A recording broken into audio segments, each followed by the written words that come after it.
pourquoi Ngongo entraîne une réunion du parti au Palais de l'Unité.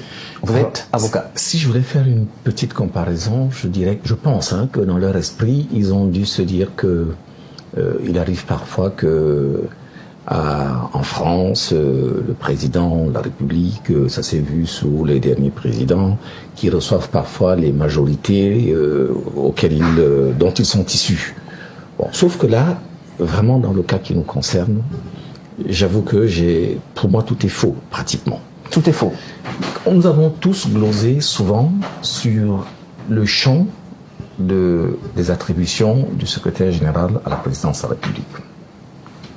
On sait que depuis un certain temps, le décret qui les nomme, comme ça a été le cas pour lui, et je pense également pour tous ses prédécesseurs, leur offre une telle palette de pouvoir qu'on se pose souvent la question de savoir est-ce que c'est une délégation de signature ou c'est pas une délégation de pouvoir, c'est-à-dire en fait qu'en gros, est-ce qu'ils sont pas califes à la place du calife? Donc là, on peut l'imaginer dans le cadre de l'exercice du pouvoir exécutif. Parce que comme vous l'avez compris, le président de la République est à la fois le chef de l'exécutif, quoi qu'on dise, oui, mais également le président d'une formation politique. Qu'on puisse imaginer qu'il y ait extension ou délégation des fonctions du président de la République vers le secrétaire général du président de la République, de la présidence de la République, ça peut se concevoir encore. La taille de cette délégation peut se discuter. En revanche, là, il ne s'agit pas de fonctions étatiques. Il s'agit tout simplement des fonctions politiques, plutôt partisanes du parti qui est le RDPC. D'où vient-il qu'elles viennent à se tenir au Palais de l'Unité, qui, de mon point de vue, est censé être la maison commune, votre mot introductif. Tout à fait, un point neutre. Tout à fait.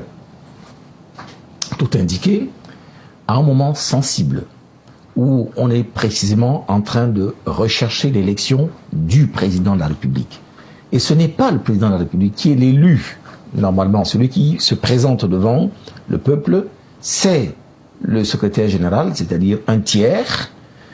Je vous assure que j'ai du mal à comprendre. Mais là encore, on est dans un mélange de genres qui est un peu du type auquel on a toujours assisté. Et je pense que tout le septennat qui est en train de s'achever a accru le phénomène que l'on voyait se dessiner, se profiler progressivement à l'horizon, mais que sans doute un tout petit peu la situation actuelle, c'est-à-dire les capacités du président de la République ont augmenté, ont accru, de sorte qu'aujourd'hui on assiste à des choses qui sont totalement hallucinantes. Le secrétaire général de SGPR ne peut pas intervenir puisqu'il s'agit des activités du parti, d'ailleurs, il me semble. Le paradoxe, je pense que dans les dernières, il y a eu des nominations qui sont intervenues au cours desquelles on a eu l'impression que Ngongo avait été mis de côté à l'intérieur de la maison du parti. Central. Tout à fait. Comité central. Le comité central. Le bureau politique, ça. Alors, d'où vient-il quel est son rôle dans ce qui concerne... Justement, mais pour vous relancer, au niveau de l'opinion, on se disait, pour rester peut-être en accord avec la hiérarchie du parti, c'est peut-être le secrétaire général, Jean Kuité, qui aurait dû organiser de tels travaux, et peut-être ça aurait dû se passer hors ou alors en dehors du Palais de l'Unité. Ça ne pouvait pas se passer ailleurs que dans les lieux qui sont censés abriter la maison du parti, le RDPC. C'est pour ça que je vous dis qu'on est dans une telle confusion. Et malheureusement, le pire dans l'affaire, et vous allez voir quand on va rentrer encore dans la période des élections, vous avez dans ce pays un tel mélange dans les esprits qu'on ne sait même plus démêler le faux du vrai, le vrai du vraisemblable, le bon du moins bon. Il y a dans le code pénal du Cameroun un article qu'on appelle la corruption électorale. C'est-à-dire que vous ne pouvez pas faire d'offres pendant les périodes électorales. Mais oui, vous allez voir à la télévision, et même partout ailleurs, tous ces messieurs qui vont promettre monts et merveilles de façon ostensible, sans qu'eux-mêmes ne se rendent compte que ce qu'ils sont en train de faire n'est rien d'autre que entrer dans les éléments constitutifs de l'infraction. Et le public ne s'en plaint pas. C'est la même situation qu'on observe actuellement. au niveau du palais de l'Unité, qui, à mon avis, ne devrait pas du tout être le lieu où ce genre de rencontres doivent avoir lieu et où la personne qui les tient ne devrait pas être non plus celle qui les tient. Maître Claude Assira, alors on reviendra à vous dans un instant. Thierry Micom, vous avez vécu cette actualité-là au sein d'une formation politique de l'opposition qui brille également un mandat à Etoudi, comme on le dit, ou alors au Palais de l'Unité. Quelle réaction a été la vôtre de constater cela? Est-ce que c'est un choc? Est-ce que c'est une sorte de on est habitué, ou alors tout simplement de la colère? Un peu des trois, mon cher Raoul Xavier. Mais je voudrais faire ici une analyse tridimensionnelle, si vous me permettez. Vous avez la parole. Donc, le premier point du triptyque, c'est une analyse du point de vue de l'appareil de l'ordre gouvernant.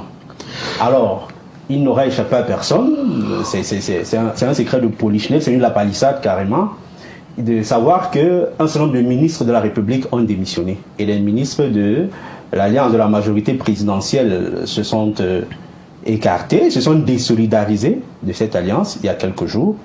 Alors, ça donne l'impression que la maison RDPC ou la majorité gouvernementale présidentielle est en train d'imploser. Oui. Je me dis que du point de vue du RDPC, c'était le moment de remobiliser les troupes.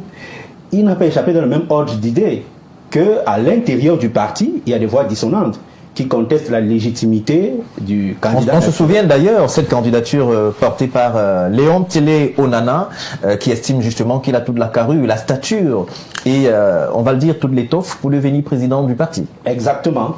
Donc, ça va dans le même sens. Donc, je disais tantôt que il y a eu des voix dissonantes à l'intérieur du parti qui estiment que le candidat naturel, le président de la République, n'est plus légitime. Hein, il n'est plus légitimement le candidat du RDPC et par conséquent, il devrait avoir un congrès pour désigner le candidat du parti. Et naturellement, ce même monsieur, Léon Télé Onana, s'est porté, a fait acte de candidature jusqu'ici. Donc ça donne l'impression pour dire que ça se délite, hein, que ça se périclite, qu'il y a périclitement à l'intérieur du parti. Donc il était temps pour les caciques du RDPC de remobiliser les troupes. Question de faire savoir, et de la base au sommet, que voilà, nous tenons le gouvernail, que le parti, malgré les soubresauts, malgré tout ce qu'on observe, tient le bon bout. Mais un détail cependant, malgré cette mobilisation, l'endroit qui est un lieu symbolique, hautement symbolique pour tous les Camerounais, est-ce que cela ne pose pas un problème? Maître Assira l'a dit tout à l'heure, et je corrobore ce qu'il dit, en effet, le palais de l'unité devrait être la chose, la Respublica, la chose de tout le monde. Tout à fait. Voilà. Donc, c'est la maison de tout le monde, c'est la maison de la République. Et que des réunions hautement partisanes comme celle-là se déroulent à l'intérieur, à titre personnel, ça me dérange un peu. L'élégance, la galanterie politique aurait voulu que cela se tienne à la maison du parti, ou bien, je ne sais pas trop où, dans un endroit neutre. Tout à fait. Un hôtel aurait bien fait l'affaire. Ou même au Palais des Congrès. Au Palais des Congrès, par exemple. Même si là encore, c'est toujours la maison du peuple, si on peut le dire ainsi. Donc c'était le premier point de mon analyse, du point de vue de, de l'ordre gouvernant. J'ai envie de dire ça parce que vous nous faisiez remarquer tout à l'heure qu'il n'y avait pas que les élus du RDPC qui étaient reçus, c'est bien dit dans le communiqué, les élus, les élites et les ministres. Tout à fait. Donc on comprend que c'est vraiment une remobilisation des troupes. Hein? Ça donne, notamment, ça me permet d'embrayer sur le second point de mon analyse. Allez-y. Oui. En effet, la population a comme impression, parce que cette remobilisation-là donne l'impression à la population, dans laquelle je fais partie, de laquelle je fais partie, et vous autres aussi, que le navire est en train de prendre de l'eau. Ok? Que le parti au pouvoir, et notamment celui qui incarne le parti au pouvoir, ou bien qui le dirige, ne tient plus le gouvernail. Cette réunion au sommet de l'État, c'est l'impression que cela nous donne. Maintenant, du point de vue des partis d'opposition, puisque je suis membre d'un parti d'opposition, c'est une aubaine. Je dois le reconnaître. Même si on ne saurait rire des déboires ou bien des malheurs qui touchent le voisin, mais je dirais que nous sommes en terrain politique et puis on agit sans état d'âme. Comme on dit, tous les coups sont permis en politique. Encore qu'on n'a pas tous les moyens sont bons lorsqu'ils sont efficaces. C'est une maxime qui est couramment usitée. Je suis d'accord, c'est une maxime qui prend tout son sens quand on est sur le terrain politique. Mais je dois rappeler jusqu'ici que ce n'est pas du fait de l'opposition, que ce soit la démission des ministres de la majorité présidentielle, que ce soit la contestation de la légitimité du président du parti, du candidat naturel du parti, ou encore la candidature d'un des membres du RDPC, ce n'est pas du fait des partis de l'opposition. Donc, pour revenir à mon analyse, c'est une aubaine pour les partis d'opposition. La démission d'abord, et puis les sorties incendiaires des démissionnaires, de ceux qui ont fait défection, nous montrent, nous confortent dans la position selon laquelle le Cameroun n'est plus dirigé. Et c'est le moment ou jamais de resserrer les taux, de porter les stockades, en fait, de remporter l'élection présidentielle. Donc, il nous revient à nous de travailler d'arrache-pied pour offrir au peuple camerounais une offre politique, un projet de société qui réponde à leurs aspirations de manière à ce qu'ils nous confient au soir de l'élection présidentielle les rênes de l'État, hein, de sorte que nous remportions l'élection présidentielle qui arrive. Donc, je ne le dirai jamais assez, c'est une aubaine. Ça nous montre que, ok, la voie est ouverte, tous les scénarios sont possibles, et je reste convaincu, je reste confiant, comme tous les Camerounais d'ailleurs, qu'au soir de la prochaine élection, c'est un parti qui remportera, et notamment ce sera le PCRN et son candidat naturel, le président Cabral Libi. C'est tout le mal que nous vous souhaitons, Thierry Minkom. Il nous a rejoint sur ce plateau Clément Jou, qui est d'ailleurs un habitué de ce plateau. Clément, bonsoir. Bonsoir et bonsoir mes companélistes. Clément, rappelons que vous êtes membre de la société civile. Une question peut-être avant d'arriver au vif du sujet. Une forte concertation au Palais de l'Unité. Au niveau notamment de toutes les chaumières et dans les rues, on se pose la question, est-ce qu'il y a souvent eu pareille mobilisation lorsqu'on a eu des problèmes d'eau, les poubelles dont les miasmes envahissent les narines de tout le monde dans nos grandes villes, ou encore les coupures intempestives d'énergie électrique et même de l'eau? Pourquoi est-ce qu'on ne trouve pas une telle mobilisation au niveau du Palais de l'Unité, peut-être par la même personne, le secrétaire général, la présidente de la République du Cameroun? Vous savez, Xavier, nous constatons en ce jour que plus l'élection présidentielle, plus octobre s'approche, plus le navire coule. Le secrétaire général, président de la République, a-t-il le droit d'organiser une élection, une réunion de cette envergure au Palais de l'Unité? Au Palais de l'Unité, a-t-il les qualités? Déjà que ce n'est pas un politicien, il faut le dire, ce n'est pas un politicien. Je ne sais même pas s'il a sa carte du RDPC. Parce qu'il n'a pas été nommé ni au comité central, ni au bureau politique. Et si vous voulez faire une analyse froide, vous allez constater que bon nombre d'entre eux sont dans la première. Ce style de concertation au plus haut sommet de l'État montre deux choses. Lesquelles? La première, soit il a l'information que M. Biya ne se représentera pas. Encore parlant de cette représentation, on se souvient de ces propos qui ont été tenus par le SGPR. Je cite, en octobre, le président Paul Biya fera un raz de marée dans le sud. C'est une manière implicite de dire que le président se représentera. Non. Vous savez, en politique, ça, ce sont des mots. Ce ne sont pas des faits. Il est quand même très proche du président de la République. C'est ce que je suis en train donc on va le dire, il a le secret des dieux pratiquement. Non, pas du tout. Monsieur Biya, c'est un homme très imprévisible. Pour ceux qui l'ont connu avant, maintenant qu'il a pris un certain âge et qu'il ne peut plus faire certaines choses, qu'il n'a plus une certaine capacité pour pouvoir faire certaines choses, moi je pense que le secrétaire général du président de la République est en train de chercher les 300 signatures. Ne soyez pas surpris. Nous sommes en politique. Et en politique, tous les coups sont permis. Il peut être en train de chercher les 300 signatures. Pourquoi réunissent-ils les gens au Palais de l'Unité? Est-ce que ces gens-là sont seulement du RDPC? Pourquoi réunissent-ils les élites? Pourquoi ne réunissent-ils pas les militants du RDPC? Il est en train de réunir les élites du RDPC. Et nous savons ce que c'est que l'élite au Cameroun. Et il a commencé à faire une tournée dans les régions. Il était tout récemment dans le Grand Nord. Exactement. Avec justement cette petite bavure que l'on a connue, une sorte de menace de la part des élites du Grand Nord qui estimaient justement que s'ils ne leur accordaient pas une audience, ils quitteraient pour la plupart le parti. Justement, c'est pourquoi je suis en train de vous dire que ça brûle. Vous saviez, quand le Titanic coulait, il y a certains qui tapaient le tam-tam. Hein. Alors, nous sommes là donc, où le SGPR est dans les concertations. Pourquoi? Nous avons quand même, disons ça comme ça, nous avons,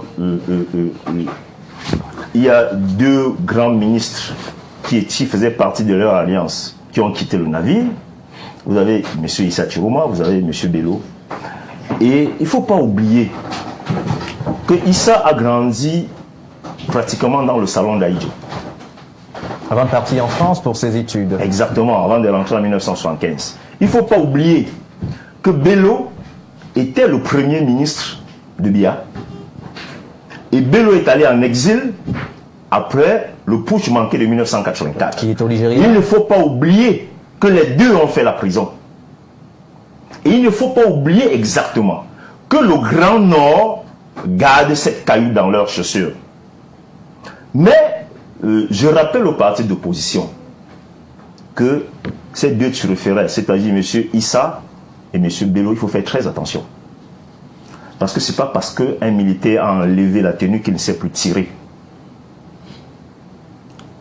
Il y a deux choses quand nous regardons. Vous constatez la concertation du SGPR, c'est parce que ça tremble. Vous avez suivi les déclarations de Grégoire Ouana après qu'il soit parti, après que les deux ministres soient partis. Vous avez suivi la déclaration de certains militants du RDPC. Qu'est-ce qu'ils disent? Qu'est-ce qui se passe dans les chaumières et sur les plateaux de télévision? Aujourd'hui, ils disent Bello Bouba est le leader de l'opposition. Quelle incongruité! Est-ce que vous pouvez voir le discours que tiennent les militants du RDPC sur les plateaux de télévision aujourd'hui? Alors, du coup, ça nous amène à vous relancer ce discours, c'est-à-dire ce propos, ce qualificatif. Bello Bouba, leader de l'opposition, plusieurs presses en ont d'ailleurs repris, notamment cette titraille-là. Et du coup, les gens se posent la question, est-ce que ce n'est pas une sorte d'arrangement au niveau notamment du gouvernement? C'est-à-dire, on sait qu'à ce moment, si beaucoup de ministres faisaient défection, ce serait une façon de troubler un peu, de jouer les troubles faits au niveau de l'opposition qui s'arrangeait déjà avec non seulement beaucoup de plateformes qui se mettaient en place, le groupe de Douala, entre autres. Est-ce que ce n'est pas une façon de désorganiser l'opposition désormais? Exactement. Et c'est une autre façon également de pouvoir se rassurer que si M. Biya partait et que M. Bolo devenait président, on remplaçait tout simplement la fenêtre par la porte. Et que ceux qui ont détourné les fonds publics, puisque lui-même il fait partie de ce gouvernement-là, il va les couvrir. C'est ça la réalité. Alors, les partis d'opposition qui veulent prendre le pouvoir doivent tenir compte de ça. Moi, je parle, le groupe de Douala qui est en train de travailler avec le président Anissé Kane, avec Sambaka. D'ailleurs, il y a quelques jours, Sambaka et Anissé Kane ont rencontré Bello Bouba du côté du Grand Nord. Exactement. L'APC avec l'honorable Ninthieu. Qu'il soit prudent, très prudent, parce que nous avons constaté que quand vous entendez les journalistes camerounais, ceux qui sont proches du pouvoir, dire que M. Issa a rencontré le président de la République le 28 février. Et que ce n'est pas évident qu'il vienne dire que ça fait longtemps que le président de la République ne tient plus le Conseil des ministres, que ça fait 14 ans que le président de la République ne gouverne plus, alors qu'il l'a rencontré il y a moins de 5 mois. Ça veut dire deux choses. Vous pouvez rencontrer quelqu'un et vous constatez qu'il n'est plus lucide. Nous avons vu le cas de Bougiba. Nous avons vu le cas d'Ali Bongo. Alors, il y a plein de cas. Alors, on ne peut pas être aujourd'hui en train de reprocher à Issa que pourquoi a-t-il quitté le navire. Mais je dis tout simplement que ces ministres-là aujourd'hui, il faut que l'opposition soit très prudente. Parce qu'en principe, nous sommes là en politique. Et le monde n'appartient pas aux justes, il appartient aux stratèges. Si les partis d'opposition n'utilisent pas des stratégies pour contrecarrer, et la meilleure stratégie serait que c'est eux, M. Bello et M. Issa, qui se rallient aux autres partis, même s'il y a concertation. En ce moment donné, ils montreront au moins au peuple camerounais leur crédibilité. Dans le cas contraire, ils sont en train de jouer le jeu du pouvoir. Il faut tenir compte de ça. Parce que c'est pour lucider les voix de l'opposition, puisque si vous regardez, en 2011, je pense que Biya a gagné avec 3 500 000 et poussières de voix. En 2018, 2 500 000 et poussières. Et 1 500 000 et poussières sortaient normalement dans la partie septentrionale du pays. Alors, si ceux-là viennent effriter les voix de l'opposition là-bas, vous constatez avec moi qu'ils veulent que M. Biya ait un autre mandat. Alors, au parti de l'opposition, d'utiliser des stratégies contrecarrer ça. Parce que c'est un mécanisme qu'ils sont en train de mettre sur pied. Merci Clément Anjou pour cette première prise de parole. Il nous a rejoint malgré les difficultés. Peut-être que lorsque vous serez président, c'est le mal qu'on vous souhaite, vous construirez les autoroutes et on pourra partir de Yaoundé pour Douala peut-être en 1 heure de temps ou 45 minutes. Cela est possible avec les autoroutes où les gens pourront rouler peut-être à 200 km à l'heure. Maître Tidissé, bonsoir et bienvenue sur le plateau. Bonsoir Xavier, bonsoir mon parrain, parce que c'est un doyen dans la profession et dans le milieu, même si en 2024, les portes ne nous ont pas été ouvertes. Bonsoir aux autres copanélistes. Bonsoir. Et concernant les routes, je ne veux pas faire de commentaires parce que je crois que il y a un proverbe baya qui dit que lorsqu'on a le derrière tordu, on ne va pas aux toilettes. Les concertations du palais de l'unité, puisque c'est de ça qu'il s'agit. Tout à fait. Je ne sais pas pourquoi il y a des contestations, parce que normalement, les premières choses à faire, ça devait être de faire le bilan. Donc, voilà pour ma première prise de parole, en attendant, sauf si je continue. C'est-à-dire, oui, allez-y, quel bilan? Qu'est-ce que vous avez embrayé? Le bilan de M. Ngongo, ministre d'État, secrétaire général de la République, parce que en réalité, c'est lui qui gère le pays depuis 7 ans. C'est lui qui gère. C'est quand même assez osé de le dire. Il faut encore en avoir les preuves. À la tête du Cameroun, on a encore le président de la République, son Excellence. Il règne, mais il ne gouverne pas. Où est la différence? J'ai dit qu'il règne, il ne gouverne pas. C'est un monarque qui a des gens qui... Un monarque. Oui, on est encore dans une république. Oui. Mais vous savez, votre plateau est un plateau très sérieux. Tout à fait. C'est la raison pour laquelle nous voulons édifier ceux qui nous regardent en ce moment. Monarque, président, il y a quand même un fossé entre les deux. Et chaque mot veut dire une chose bien précise. À date, quand vous regardez entre 2018 et 2025, citez-moi un seul secteur qui marche bien, en dehors de la publication des examens et concours par ordre alphabétique, en dehors de promotion par cooptation. Bref, je voudrais vous dire que les concertations qui se passent par l'unité sont une preuve par 10 de ce qu'il y a une classe administrative qui a pris en otage les partis politiques. Et je suis assez surpris, parce que je ne suis pas militant à ce parti, mais lorsque je regarde le bureau politique, le comité central, je crois qu'il ne fait pas partie de ces membres-là. Tout à fait.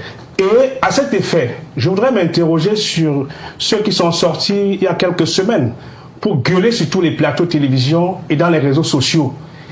Est-ce que le parti du feu, j'appelle pas la flamme, le parti du feu, parce que... certains diront que c'est le parti du flambeau. Non, le parti du feu dirige encore ce pays. Est-ce qu'il n'y a pas une classe administrative, une caste administrative qui, par la magie du décret, a réussi à prendre en otage l'État? Parce que voyez-vous, au sein des partis politiques, dont le PCPDC, dont je suis président national, il y a le secrétaire à la sécurité nationale, il y a le secrétaire à l'éducation, il y a le secrétaire à la sécurité publique, à la planification. Et vous voyez, si ce parti, en dehors du secrétaire national de la communication, que tout le monde connaît très bien, qui est prompt à sortir dans les presses, les autres sectoriels, les autres think tanks du parti, où sont ces think tanks lorsque quelqu'un qui n'est pas membre du comité central décide de convoquer les élus? Est-ce que ce sont les élus qui ont des affidés avec le matricule dont la promotion a été facilitée par le grand parrain? Question. Aujourd'hui, il est important que les partis politiques, il a dit tout à l'heure quelque chose, la formule opposition, c'est une formule qui est désuète. Parce qu'il faut les partis d'alternatives gouvernementales. Les Camerounais attendent des solutions sur la sécurité, sur l'éducation, sur la santé, sur les infrastructures. Et donc, du coup, au lieu de se gargariser de ce que groupe de ceci, groupe de cela, on doit plutôt pouvoir converger les points en termes de programme. Parce que, voyez-vous, se déclarer candidat est une chose, mais avoir un programme de société en est une autre. Voilà ce que je voulais dire pour ma première prise de parole. Alors pour cette première prise de parole, on reste avec vous pour vous relancer. On s'est rendu compte que ces hautes concertations, elles étaient échelonnées au fil des jours. Et on se souvient, le premier programme qui a été rendu public, on se souvient que chaque région devait être reçue par tour. Et d'ailleurs, sans tenir compte peut-être du contexte ou encore des éléments sociologiques, le Nord avait son jour, le Sud avait son jour. Mais il y a eu également d'autres jours où on s'est rendu compte évidemment que par exemple, l'Adamawa et l'Ouest se sont retrouvés en concertation pratiquement le même jour et aux heures peut-être différentes. On a vu le Sud, j'allais dire le Sud-Ouest, l'Est et l'Ouest être réunis pour le même jour. Alors, question, pourquoi ne pas prendre tout le monde, puisqu'il s'agit peut-être d'une question de remobilisation des troupes, leur tenir le même langage? Est-ce que, en voyant ces personnes qui sont reçues des jours différents, ça veut des messages différents aussi? Vous savez, gouverner, c'est anticiper, c'est prévoir.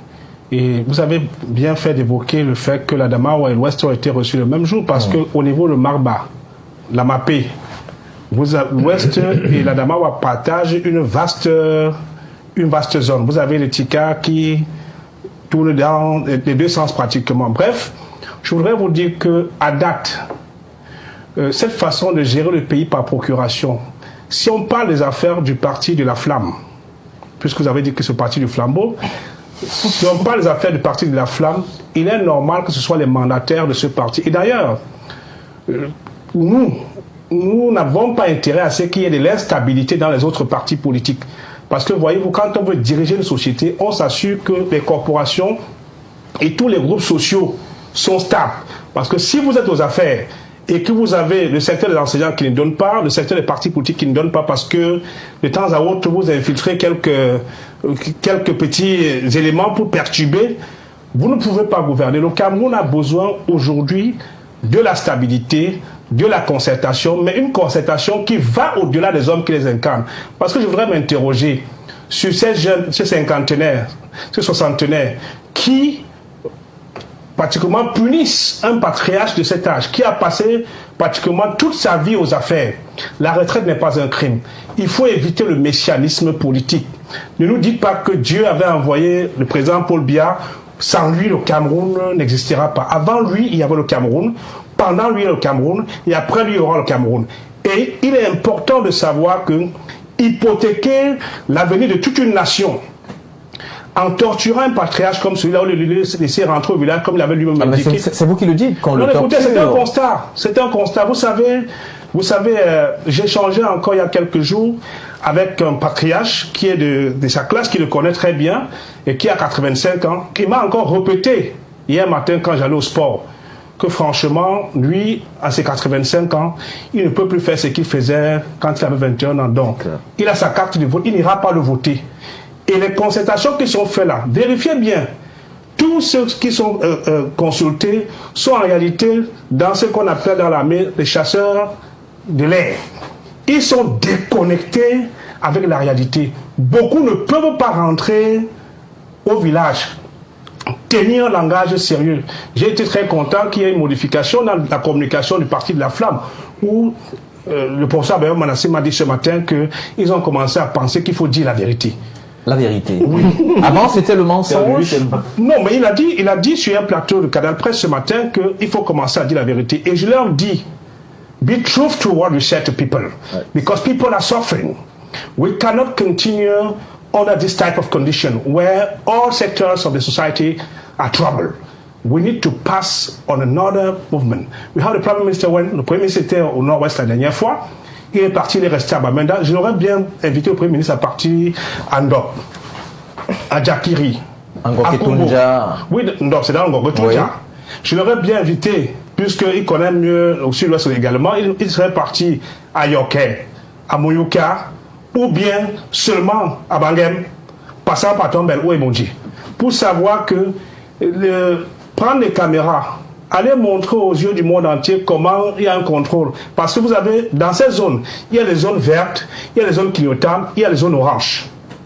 Vous comprenez que jusqu'à date, toutes ces concertations n'ont servi à rien parce que les solutions adéquates à apporter au problème du Camerounais ne sont pas posées sur la table. Voyez-vous,